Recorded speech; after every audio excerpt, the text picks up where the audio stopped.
All right, good morning, everybody. My name is Kathy Davis, And my name is Corby Eason. and this is the Youth Suicide Anti-Bullying Prevention Grant Awardees Training. Thank you for joining us today. So we're going to just start with some introductions and some grant history. I've been in my position since 2015. And so the grants that I oversee are House Bill 329, the Secondary Suicide Prevention Grant, and we're in our fourth year. And then last year, with the last legislative session, House Bill 346 added elementary suicide prevention. And so this is our first year, and that allocated $45,000 for suicide prevention. And you should have gotten your award letters last week, I believe. And then Corby is in charge of another aspect of the grants. I'll let him explain. Yes, so my responsibility is House Bill 3, Anti-Bullying and Suicide Prevention Grant. And that's been going on for 3 years. And I know throughout the information I received from the field that it may have been some confusion between HB 3 grant versus HB 329 grant. And so kind of just give you the difference between the two.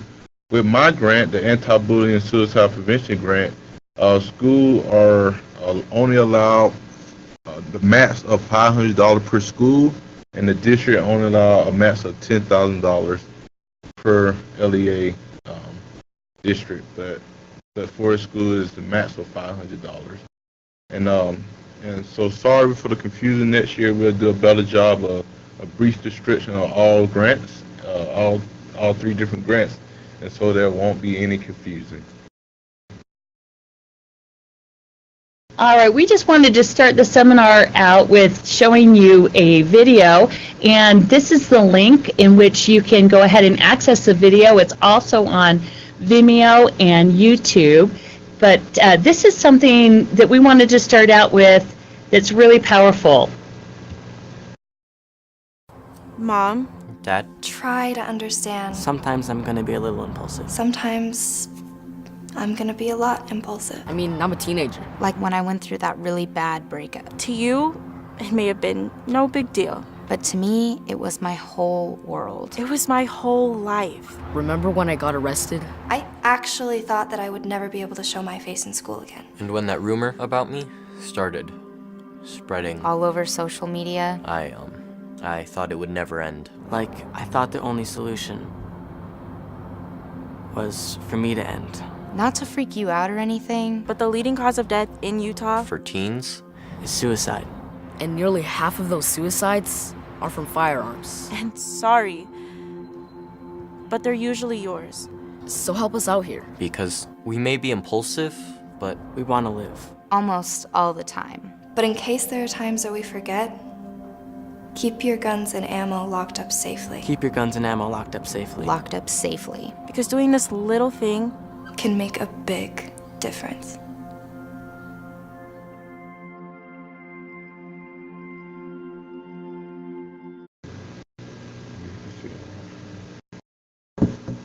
Okay, there we go. I think we're all set. We'll just go ahead and continue on. We just wanted to start out with that video. This is a collaboration that we had with the Division of Substance Abuse and Mental Health to follow up with Is Your Safety On campaign. And this is an excellent resource for you. And the reason we wanted to do this is we want to emphasize how preventable. Okay.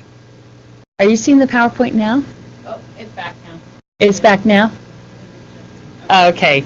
Anyway, so in your prevention efforts, this is one thing that a lot of times we like to emphasize, that firearm is one of the leading causes of suicide death in Utah. And in our prevention efforts, restriction to fatal means is one of the best ways to prevent suicide. And so it's also followed up with suffocation, poisoning, and other means. So we just wanted to review for you the youth suicides in Utah and give you an overview of the recent data that we've received and talk to you a little bit about this. Right now, suicide is the leading cause of death for Utah youth ages 10 through 17. We're currently ranking 5th highest in the U.S. for youth suicides. And just in terms of gender trends, females have a higher suicide attempt rate. Males die from suicide at a higher rate. And then, as you saw in the slide previous, firearms and suffocation are the leading cause of suicide deaths. So this is the most recent SHARP survey data that we've gotten. And what I've done is given you state suicide data over the last 3 testing cycles. And you'll see that if you're just looking at trends, the first question is, needs mental health treatment. And over the years of these 3 testing cycles, we've seen that the trends have increased, and whether they felt sad or hopeless for more than 2 weeks, if they've considered attempting suicide during the past year, and so on and so forth. This is something that you can access, and we can give you links to the SHARP survey data, and then you can access your own district data to see what the trends are in your particular district. So one interesting thing that came out of the SHARP survey was a question that was added for the 2017 cycle, and it was the past month student outreach for mental health and the perceived acceptability of mental health outreach. In other words, we were testing to see if our students were seeking help or not. And one thing that was really telling that it was that 52.6% said they felt this way, that they were suicidal, but they couldn't talk to anyone about it. And so that's saying to all of us that there is a huge gap in help seeking and an area in which we can improve and do better. And this is just the data right here that shows that I felt this way, but I didn't want to talk to anyone about this. And it's most prominent amongst our older grades, our 10th and 12th graders. The 6th graders are more likely to talk to their parents, but as they get older, they are less likely to talk to their parents. And this is just a slide that's going to give you an overview of past suicide ideation and attempts over, now we've had 4 testing cycles or 4 years of data, and you can see that in terms of trends, suicide ideation and suicide attempts are on the rise. And I'm going to turn the time over to Corby to address the need for mental health treatment in serious past year depression by race and ethnicity.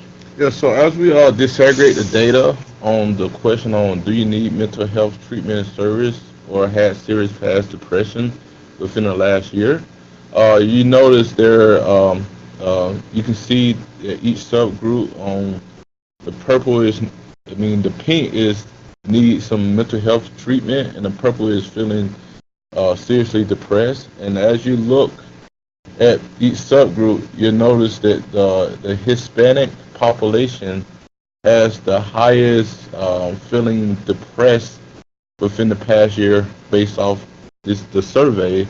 And also same with the mental health treatment, they rank the highest between each subgroup. And also you can see that most of them, the students of color, they are seeking mental health treatment and also feeling more depressed. And the idea is looking in each population, seeing the cultural context of the feeling of mental health treatment, and as an educator, it's being able to see what barriers that is preventing each subgroup from getting help or feeling like they cannot get help. So that's something that we need to look at.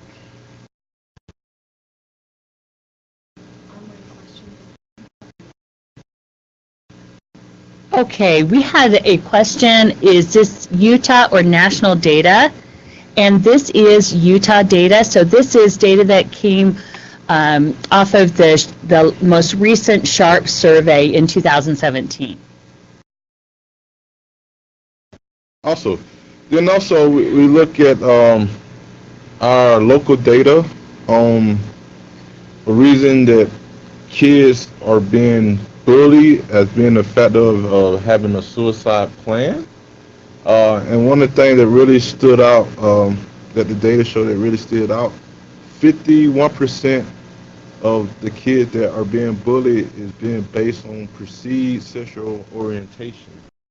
And that's 51% of the collected surveys. And next thing that stood out the most was 41% that being bullied is based off gender. And so you can see that gender and sexual orientation, perceived sexual orientation, are some of the main factors of kids being bullied. Then the third highest one would be kids with learning or physical disability. And so those are the top three, but also as you look at the data, you can see that some are very high, and there are some things that we need to consider. So the reason we have this slide in our overview is to help you understand just from a longitudinal aspect, and this is data that's going to go back to 1999 to 2015, and you can see that back in 1999, motor vehicle crashes exceeded, they were the primary reason for deaths amongst our young people, but now as we've gone through the years, in 2015, suicide has surpassed motor vehicle accidents. And one thing that we attribute to this is the prevention efforts that we've had in the driver's ed department with the Zero Fatalities campaign, the graduated drivers program, and things like that. And so right now, what we want to do and prescribe to all of you is that we are going to have a plan that's going to take some time to decrease this rate of increase that we're seeing with our suicides. Because currently Utah ranks 5th in the nation, but if you look at the area in the Intermountain West, that we are, that the rates are in line with other areas in the Intermountain West as well. So one thing that I get asked quite a bit is the youth suicides by year, and I've just updated this, and so you can kind of see what's happened. And this is total youth suicides ages 10 to 17, and currently we are at 41 youth suicides in the ages of 10 to 17. So if you can kind of see what's been happening since 2012, it's been increasing, and we did see a decrease in the rate in 2016, and then it's going back up again. And the next series of slides are just to represent that these are aggregate numbers, but they are representing all of our youth throughout the state. And that's what I want each and every one of us to keep in mind, that these are aggregate numbers with just the tears washed away.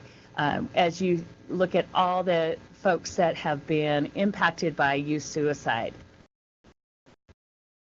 One thing I did was add this slide, and I don't know if you can see this very well.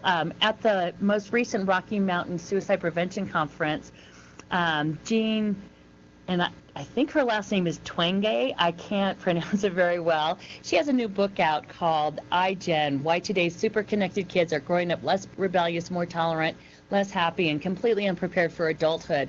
This is a great read, and one that I would urge you all to read just to get an idea of just what's happening on a generational level with our young people.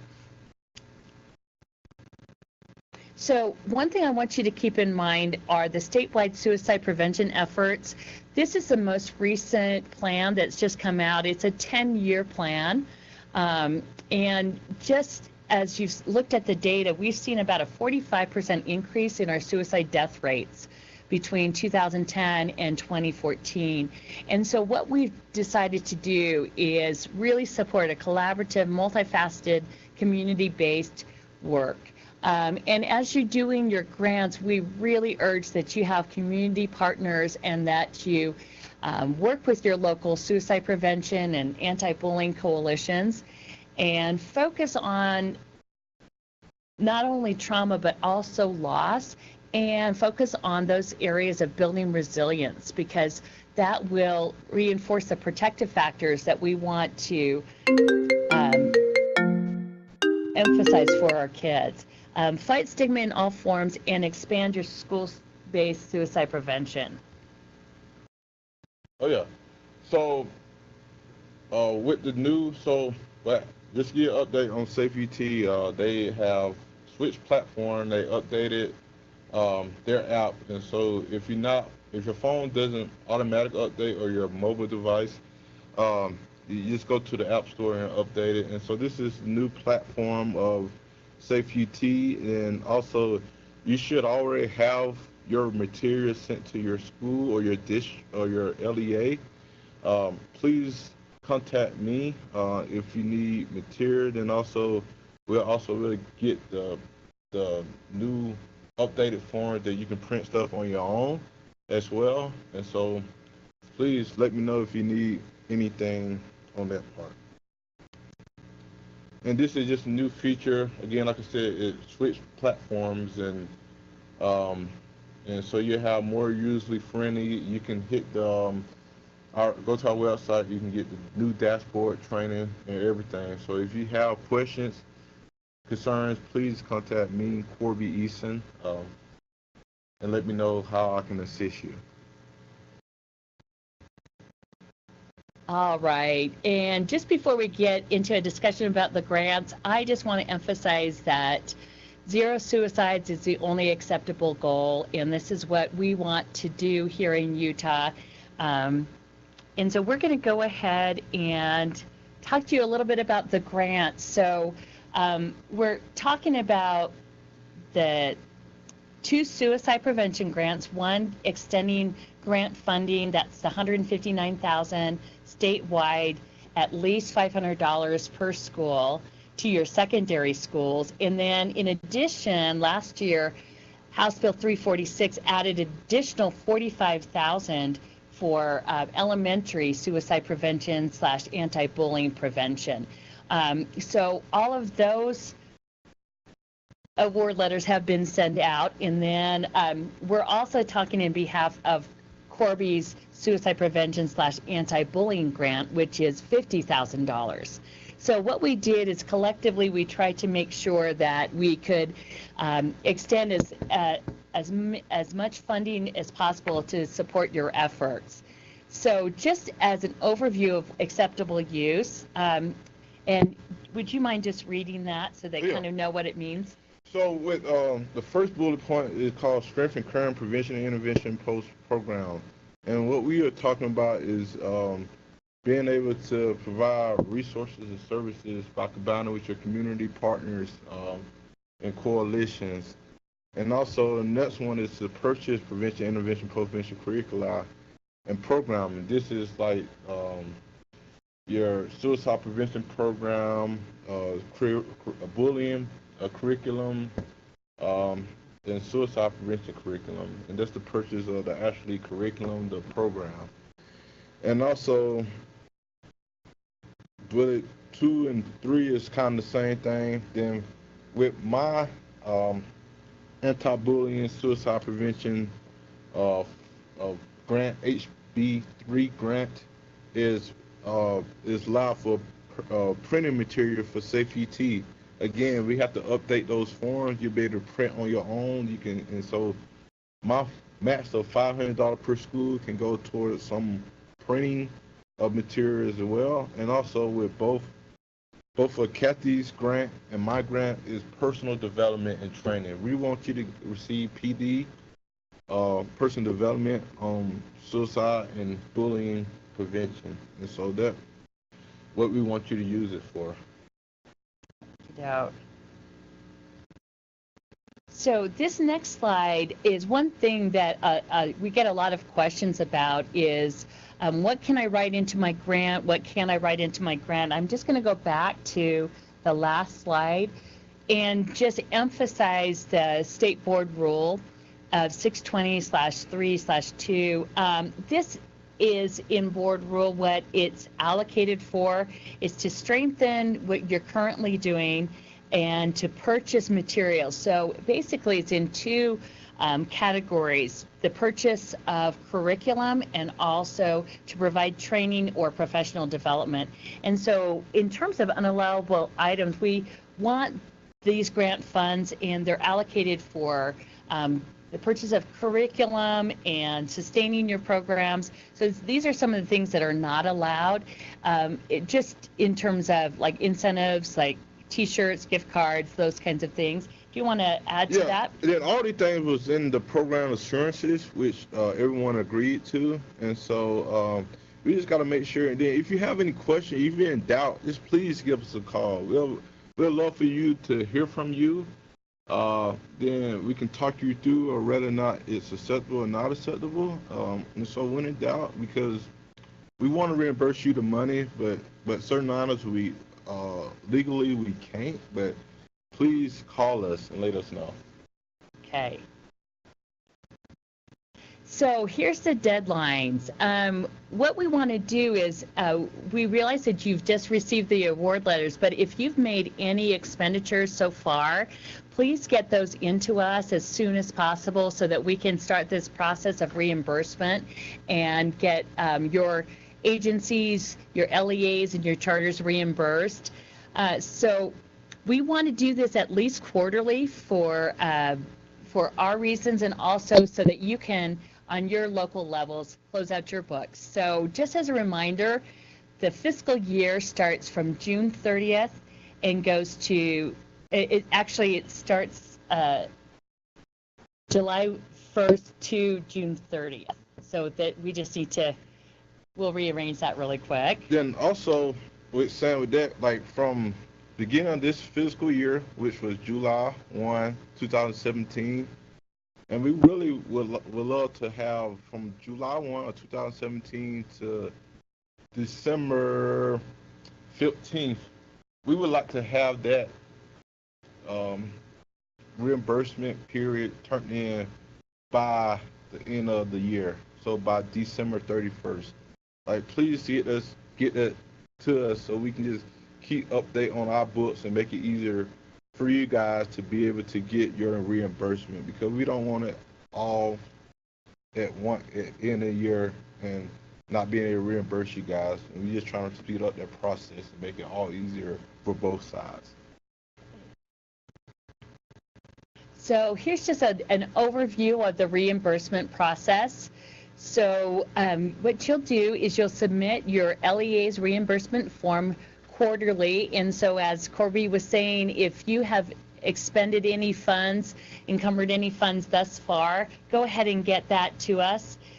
And what we'd like to have you do is submit the reimbursement form with your invoices and receipts. Because these are state funds, we are audited, and we need to make sure that all the purchases coincide with the assurances that you agreed to. So you can find the reimbursement form at that website, schools.utah.gov/SAS/SCEP/grants. And the reimbursement form is the last tab at the top of that page. I know with our website being changed and new, if you have any issue, please email us and we'll send it directly to you. But at least try it first to get on the website. And with your award letters, I think we sent you a fillable reimbursement form that you can use at this vantage point if you're not able to access the reimbursement form on the web page. So this is our reimbursement form. And we'll just take a few minutes to talk about this. Because the grant is primarily for the purchase of curricula or professional development, you'll see that most of you will be filling in C and D and probably G. Okay, so So supplies and materials, that would be for Corby's grant, which would be, an example would be like the Safe UT. Training materials. Okay. And that would be supporting your efforts there with suicide prevention as well. And then oftentimes when you will purchase professional or technical services, that will be C, or other purchase services would be E, or purchased, it's mostly in supplies and materials, and I would say C. So if you have any questions on how to fill up this form, feel free to call us, and we can actually give you more instructions and help you if you have any questions on how to fill this form out.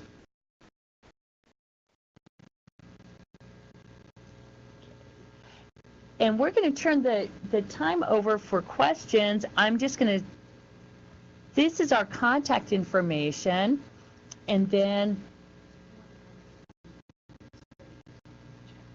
okay, so for questions, what you can do is unmute your mics or type in the chat, and then we'll go ahead and fill the questions.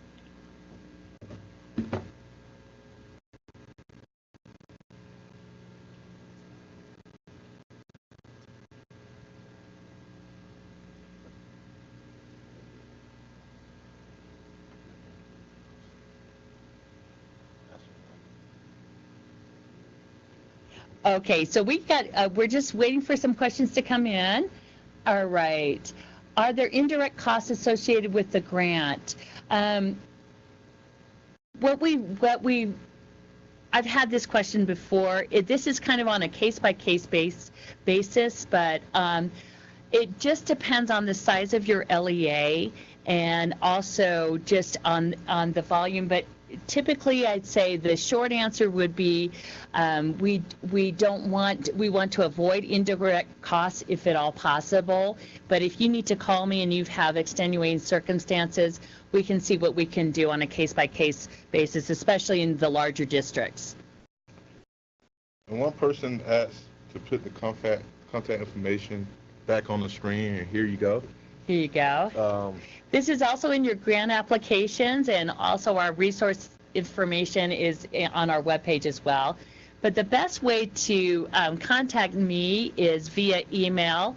I'm in the field a lot, and I also will get, if you do call me, I will get an email of that call as well. So that's the best way to contact me. We had a question about project numbers. We had a question about project numbers. Let's see if we need to go back to the...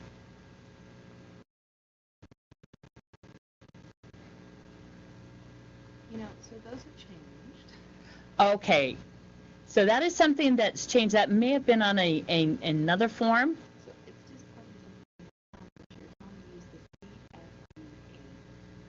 CFDA. So what you want to do, that's something that we don't have this year, so you would use the CFDA number.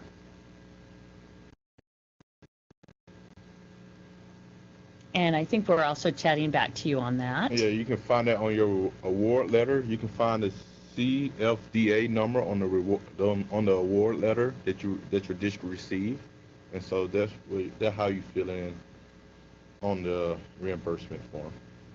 And if we've sent a copy of your award letter, we also have copies of the award letter. So if somehow you need an additional copy of the award letter, you can just email us, probably Amanda. We'll go back.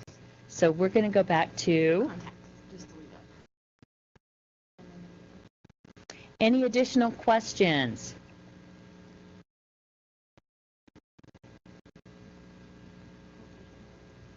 Okay, we have another question. Oh, she's typing right now. We're ahead of you. And thank you so much for tuning in today. I guess. Oh, that's great.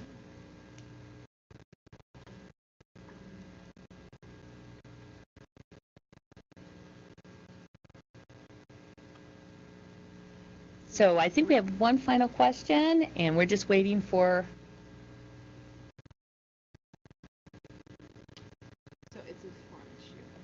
Okay, this is a form issue. So Tori has tested out the sample form I had sent out with the award letters, and it looks like I didn't edit one of the fields. So Tori, I'll go ahead and update the form, and I'm going to send everybody a blind copy email and just update the form with everyone. And again, you can find that on our website under the Grants tab. The form itself is actually there now as well.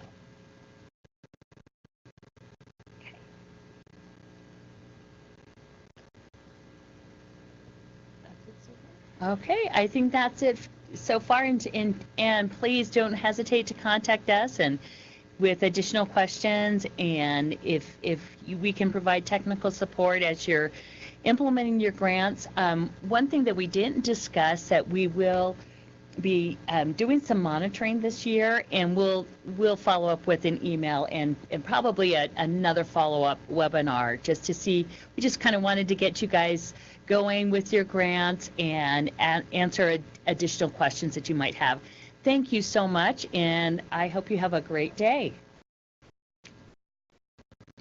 Any other questions? There's one more question. Oh, one more question. Sorry, it just came in.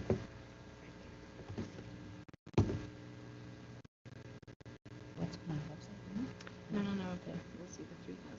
Oh, okay. With the $3,000 grant, are we allowed to purchase inspiration paintings or quotes supporting grit in our schools? I will. Oh, in the hallways. You know what? I will respond to you and in an email and just give you some recommendations. All right? Any additional questions? Okay, thank you so much for your participation today. All right, thank you very much. Have a great day. Have a great day.